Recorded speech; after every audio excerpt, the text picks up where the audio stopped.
CentralValleyTalk.com.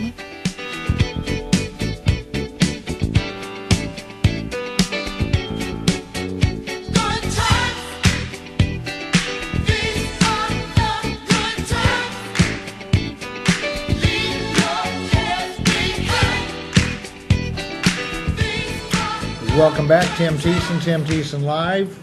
This segment of the program is brought to you by the National Federation of Independent Business, the voice of small business, and Citizens Against Lawsuit Abuse. My next guest is Stephanie Grant. She is with Infant of Prague Adoption Services, and we're going to talk about a phase of life that some folks don't like to talk about, but on this show, we ask all the questions, including the hard ones. Stephanie, thank you for coming in. Thank you for having me. And go ahead and tell our audience a little bit about yourself and Sure. a brief 3-second bio, Okay. and All right. then we're going to talk about your adoption program. Great. I'm Stephanie Grant, and I'm a licensed clinical social worker. And my past experience is working in CPS, Child Protective Services. And I've been the director of Infant of Prague Adoption Service for the past 5 years. And really, my prior work in CPS, both in emergency response as well as in adoption, really prepared me just to be passionate about voluntary adoption. And I see voluntary adoption as an option for an unintended pregnancy, as just really prevention of negative, hard situations for children. So that's a little bit about myself. Excellent. Now, the Infant of Prague Adoption Service has been, I've heard of you folks, but I really don't know a lot, so Sure. I'll let you go ahead and educate our audience Okay. and the host all at the same time about Okay. when you were founded and the inspiration for that. You bet. We were founded in 1953, so this is our 61st year in Fresno.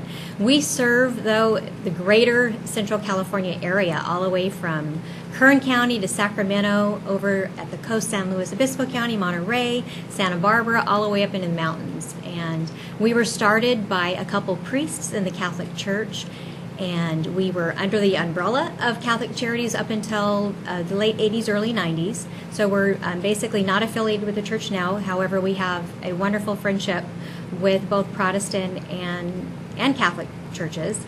And we are a full-service adoption agency, meaning that we really provide in-depth supportive counseling to all members of the adoption triad. So that includes the adoptive parents, the adopted individuals, and our birth parents who make a voluntary plan. And our services really do span a lifespan. So we have sometimes adopted individuals that come back to the agency maybe at 15, maybe at 25, and seek some counseling. And so we also have the beautiful vantage point of seeing adoption development as it plays out across a lifespan. We recently had a reunion story with a birth mom that was in her 80s and an adoptee that was almost 60. So we see some amazing things. Excellent, and I think Billy has a little clip here. I think we're going to just go ahead and feed that in here on one of your success stories. Okay, great.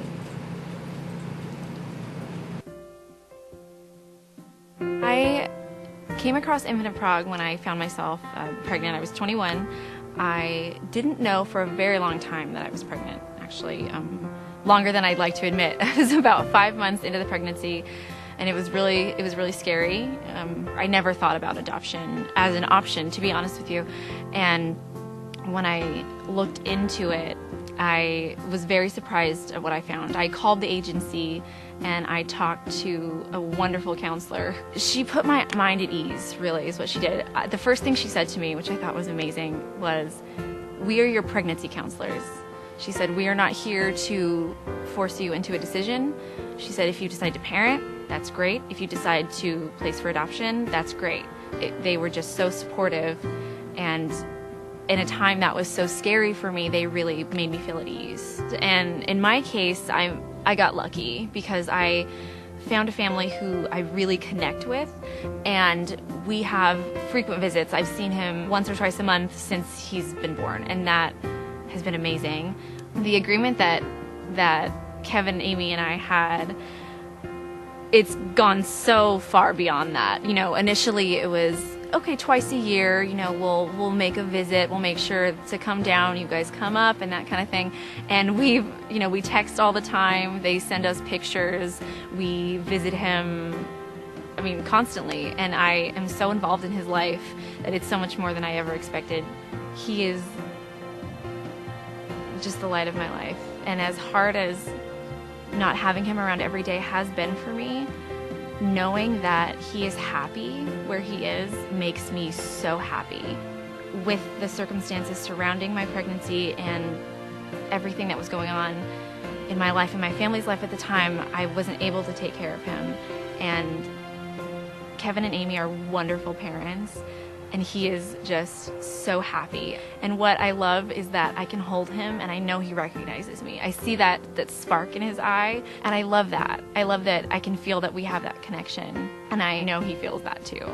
And that's beyond words. It's amazing.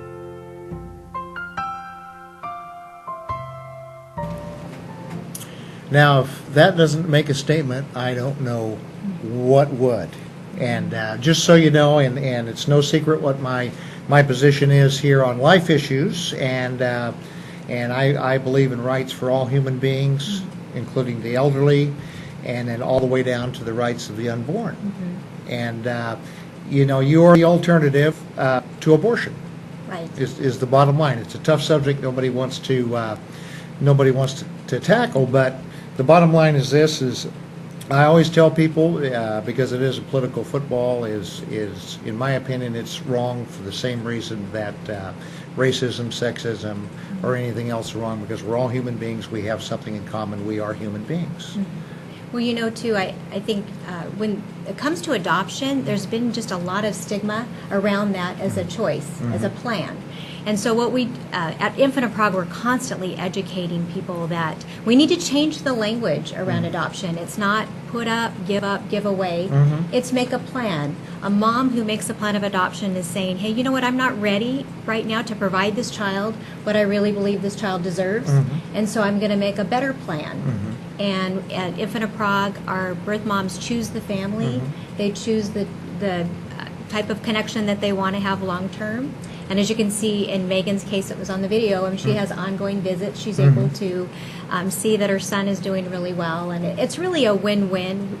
As I was saying, how we are able to see adoption as it plays out. Kids that grow up with information, with a connection to their birth family, it just provides a lot more clarity. It's not confusing. It's actually a lot better for their identity and their sense of wholeness. Absolutely. And then the other side of the coin too is the families that are really fulfilled, that are unable to, absolutely, by no fault or choice of their own, that are unable to have children. They want to raise a family. They want that. You know, this is how we're put together. This is how we've been created. Ooh, there's that word again. You know, as we are social beings and we're family beings, and family is the core of our society. Right, and so we have so many wonderful waiting families who have experienced a lot of loss. Most of our parents come to us with infertility, and they've already jumped through a lot of those hoops and just really layered, complicated loss. And what's amazing about our families is when they connect with a birth parent and the birth parent's loss and making a plan, their connections are just incredible and very deep. Yeah. They really understand each other. Yeah, it's a win-win all the way around for everyone involved. Do you have any fundraisers or events coming up?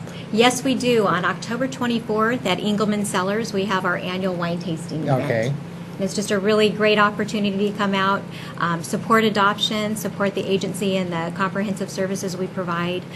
Some of the work that we do with moms that have unintended pregnancies and the pregnancy counseling really is an area where we rely on funding, because we, when I would say last year probably 60% of our moms chose to parent. And so we're not just about adoption. We really walk alongside these women in crisis. But with that, there's not any funding that's connected to that, and they don't make a plan of adoption. So we really appreciate the support of the community. Okay, very good.